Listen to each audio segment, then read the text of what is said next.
Hi പ്രിയമുള്ള സുഹൃത്തുക്കളെ, Tirurangadi PSMO കോളേജിൽ പരീക്ഷയ്ക്കെത്തിയ വിദ്യാർത്ഥികൾക്ക് മുഖാവരണത്തിന് വിലക്ക് ഏർപ്പെടുത്തിയത് നിങ്ങൾ കണ്ടിരുന്നു. നമ്മുടെ ആളുകൾക്കും ഏതാണ്ട് തലയ്ക്ക് വെളിവ് വച്ചിട്ടുണ്ട്. ഓപ്പറേഷൻ തിയേറ്ററിനകത്ത് വരെ തങ്ങൾക്ക് ഹിജാബ് ധരിക്കണമെന്ന് അവകാശപ്പെട്ട ആളുകൾ, അതിനുവേണ്ടി സമരം ചെയ്യുകയും മാറി മാറി കോടതികളെ സമീപിക്കുകയും ചെയ്ത ആളുകൾ. ഇപ്പോൾ അതിനിടയ്ക്കാണ് MESന്റെ ഫസൽ ഗഫൂർ പറഞ്ഞത്, ഇവിടെ ഡോക്ടർക്ക് രോഗികളെയും രോഗികൾക്ക് ഡോക്ടറെയും വിദ്യാർത്ഥികൾക്ക് അധ്യാപകനെയും അധ്യാപകന് വിദ്യാർത്ഥികളെയും തിരിച്ചറിയണം. വ്യക്തിത്വം മറയ്ക്കുന്ന രൂപത്തിലുള്ള മുഖാവരണം നമുക്ക് പറ്റില്ല. അത് വലിയ രൂപത്തിലുള്ള വിവാദങ്ങളായിരുന്നു. ഇസ്ലാമിക രാജ്യങ്ങളിൽ നിന്ന് പോലും ഈ മുഖാവരണം വലിച്ചെറിയുമ്പോൾ എന്തുകൊണ്ടാണ് ജനാധിപത്യ രാജ്യങ്ങളിൽ, പ്രത്യേകിച്ച് സാക്ഷര കേരളം, സുന്ദര കേരളം എന്നൊക്കെ പേരുകേട്ട കേരളത്തിൽ ഈ വിഷയം വിവാദമാകുന്നു? ജനാധിപത്യത്തിന് പേരുകേട്ട ലോകോത്തര ഭരണഘടനയുള്ള ഈ ഇസ്ലാമിക രാജ്യത്തെയൊക്കെ വെല്ലുവിളിച്ചുകൊണ്ട് നിൽക്കുന്ന ജനാധിപത്യ രാജ്യത്ത് മുഖാവരണത്തിനു വേണ്ടി ഒരുപാട് കോളേജുകളിൽ സമരം നടന്നത് നമുക്കറിയാം.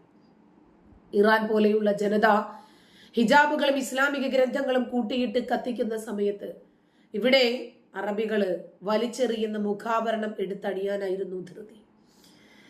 വെള്ളിയാഴ്ച Velimukku crescent SNEC ക്യാമ്പസിലെ 35 വിദ്യാർത്ഥികൾക്കാണ് PSMO college Calicut university degree പരീക്ഷ എഴുതാൻ എത്തിയപ്പോൾ ഈ അനുഭവം ഉണ്ടായിരിക്കുന്നത്.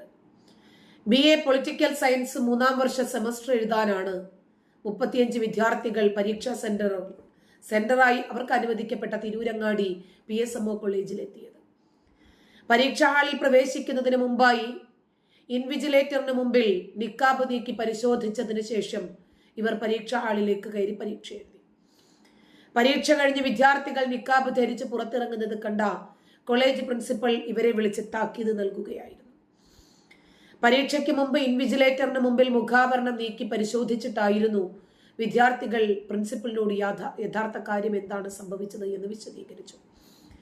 എന്നാൽ കോളേജ് ക്യാമ്പസിനകത്ത് മുഖാവരണം നീക്കിയതിനു ശേഷം മാത്രമേ പ്രവേശിക്കാൻ പാടുള്ളൂ എന്നും, അല്ലെങ്കിൽ ഇനി പരീക്ഷ എഴുതാൻ സാധിക്കില്ല എന്നും നിർദ്ദേശിക്കുകയായിരുന്നു പ്രിൻസിപ്പൽ. ഇത് സംബന്ധിച്ച് നിങ്ങളുടെ രക്ഷിതാക്കളെയും പഠിക്കുന്ന സ്ഥാപനത്തെയും അറിയിക്കണമെന്നും നിർദ്ദേശം നൽകിയാണ് വിദ്യാർത്ഥികളെ പ്രിൻസിപ്പൽ അന്ന് വിട്ടയച്ചത്. ഇത് സംബന്ധിച്ച് വിദ്യാർത്ഥികൾ പഠിക്കുന്ന കോളേജ് അധികൃതർക്ക് പരാതി നൽകി. തിരൂരങ്ങാടി മുസ്ലിം ഓർഫനേജ് കമ്മിറ്റിക്ക് കീഴിലാണ് Pokker Sahib memorial orphanage college അഥവാ PSMO കോളേജ് പ്രവർത്തിക്കുന്നത്. കോളേജ് ക്യാമ്പസിനകത്ത് നിക്കാബ് ധരിച്ച നടപടി ഏറെ വിവാദങ്ങൾക്ക് വഴിവെച്ചു. വസ്ത്രധാരണത്തെ ഹനിക്കുന്ന രീതിയിലുള്ള നടപടി ഞങ്ങൾക്ക് മാനസിക പ്രയാസമുണ്ടാക്കിയതായി വിദ്യാർത്ഥികൾ പറഞ്ഞു. കോളേജ് കോമ്പൗണ്ടിൽ പ്രവേശിക്കുമ്പോൾ തന്നെ നിക്കാബ് വിലക്കുന്നത് കടുത്ത വിവേചനമാണെന്നും 35 വിദ്യാർത്ഥികളും കോളേജിൽ നിക്കാബ് ധരിച്ച് പരീക്ഷയ്ക്കെത്തിയത് അവരുടെ മതമായതുകൊണ്ടാണെന്നും പറഞ്ഞ് കുട്ടികൾക്ക് വിഷമമുണ്ടാക്കി. കുട്ടികൾ വേദനിച്ചു. അങ്ങനെയാണ് ഈ വിഷയം ഏറെ വിവാദത്തിലേക്ക് എത്തുന്നത്.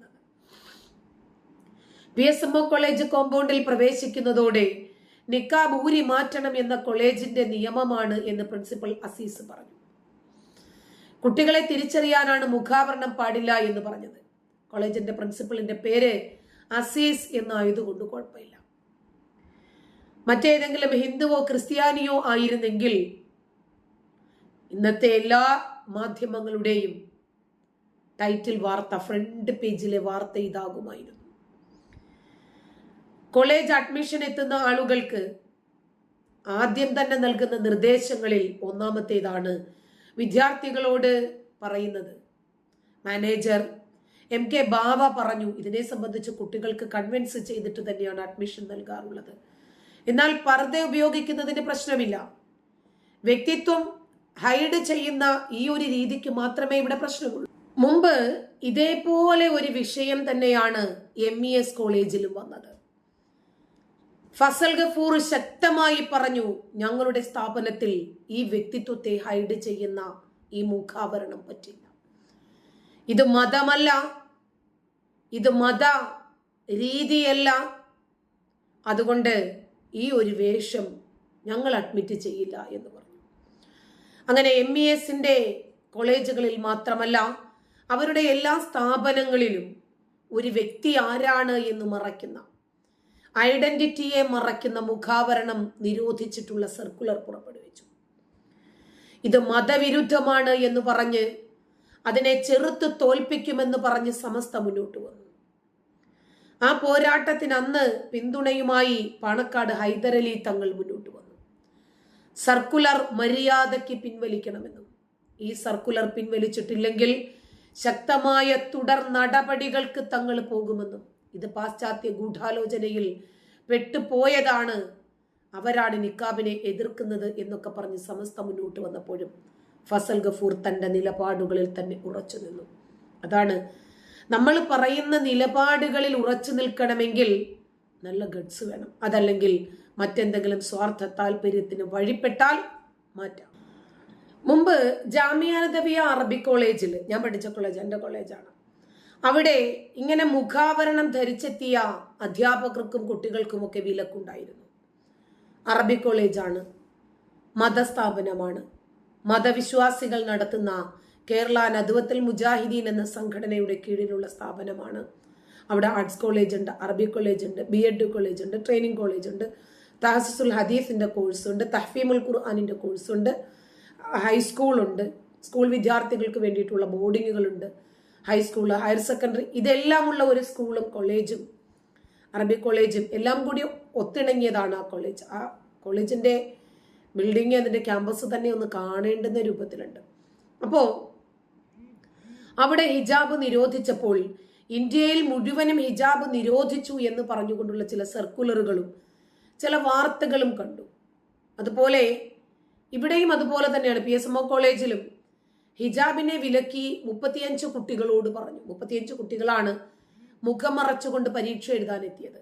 അവരോടായിരുന്നു ഇത് ഈ സ്ഥാപനത്തിൽ പറ്റില്ല എന്ന് പറഞ്ഞത്. ഇൻവിജിലേറ്ററിന്റെ മുമ്പാകെ അവർ ഹാജരായി, അത് ഊരി വെച്ചു, അവർ പരീക്ഷ എഴുതി ഇറങ്ങിയപ്പോൾ ഇട്ടു. പക്ഷേ പ്രിൻസിപ്പൾ പറഞ്ഞു, ഈ ക്യാമ്പസിനകത്ത് കയറി കഴിഞ്ഞാൽ അത് ഊരണം, ഇവിടെ അത് അനുവദിക്കാൻ പറ്റില്ല എന്നാണ് ശക്തമായി പറഞ്ഞത്. അങ്ങനെയാണ് ആ കുട്ടികൾ കോടതിയെ സമീപിക്കുന്നത്.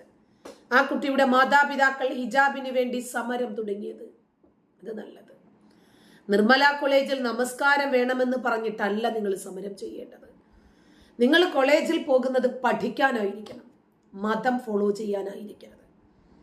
ഈ അപ്പിക്കുപ്പായത്തിനകത്തിരുന്ന 5 നേരവും നമസ്കരിച്ച് നാളെ മരിക്കും മരിക്കും മരിക്കും എന്ന് പ്രതീക്ഷിച്ച് വിചാരണയും സ്വർഗവും നരകവും ഒക്കെ കാത്തിരിക്കാനാണ് നിങ്ങൾക്ക് താല്പര്യമെങ്കിൽ അത്തരം ആളുകൾ, ആൺകുട്ടികളും പെൺകുട്ടികളും അധ്യാപകരും അധ്യാപികമാരും ഇടകലർന്ന കോളേജ് ക്യാമ്പസുകളിലേക്ക് പോകാൻ പാടുണ്ടോ? ബസ്സിലായിരുന്നാൽ പോലും മിക്സ്ഡ് ആണ്, ക്ലാസ്സിനകത്ത് മിക്സ്ഡ് ആണ്, കോളേജിനകത്ത് മിക്സ്ഡ് ആണ്. അവിടെയൊക്കെ നിങ്ങൾ പോകാൻ പാടുണ്ടോ? നിങ്ങൾ വീട്ടിനകത്തിരുന്നാൽ പോരെ 5 നേരം നമസ്കരിച്ച്? അപ്പം അത്തരം ഒരു രീതികൾ ഇംപ്ലിമെന്റ് ചെയ്യാൻ വിദ്യാർത്ഥികളെ ഒന്ന് പഠിപ്പിക്കണം മാതാപിതാക്കള്. ഇവരിനി പഠിച്ചിട്ട് എന്താ കാര്യം? ഇവര് പഠിച്ച് ഡോക്ടറായാലും എഞ്ചിനീയർ ആയാലും കളക്ടർ ആയാലും ശരി, ഇവരുടെ തലച്ചോറിൽ നിന്നും 6-ാം നൂറ്റാണ്ടിന്റെ മതബോധം മാറിയിട്ടില്ലെങ്കിൽ എന്ത് കാര്യം? ഓപ്പറേഷൻ തിയേറ്ററിനകത്തുവരെ ഞങ്ങൾക്ക് ഞങ്ങളുടെ വ്യക്തിത്വത്തെ മറയ്ക്കുന്ന രൂപത്തിലുള്ള ആ അപ്പിക്കുപ്പായം വേണമെന്നും ഹിജാബ് വേണമെന്നും സമരം ചെയ്യുന്ന ആളുകൾ ഡോക്ടറായിട്ട് എന്താ കാര്യം? ഇന്ന് നമ്മുടെ നാടിനെ സേവിക്കാനുള്ള ഒരുപാട് ഡോക്ടർമാർ ഇപ്പൊ സിറിയയില, ജയിലുകൾ തുറന്നു വിട്ടിട്ടുണ്ട് എന്നാ കേട്ടത്. നമ്മുടെ രാജ്യത്തെ സ്വാതന്ത്ര്യം പോരാതെ പോയതാ, അപ്പിക്കുപ്പായം ധരിക്കാൻ വേണ്ടി പോയതാ. എന്നിട്ട് എന്തായി? 4 ഒരു ഇണയായി ഒതുങ്ങാൻ വേണ്ടി പോയതാ. എന്തായി? വിദ്യാഭ്യാസം ഉണ്ടായിട്ട് കാര്യമില്ല. വിദ്യാഭ്യാസത്തിനും മേലെയാണ് വിവരം എന്ന ഒരു സാധനം. അതെല്ലാവർക്കും കിട്ടിക്കൊള്ളണമെന്ന് നിർബന്ധവുമില്ല.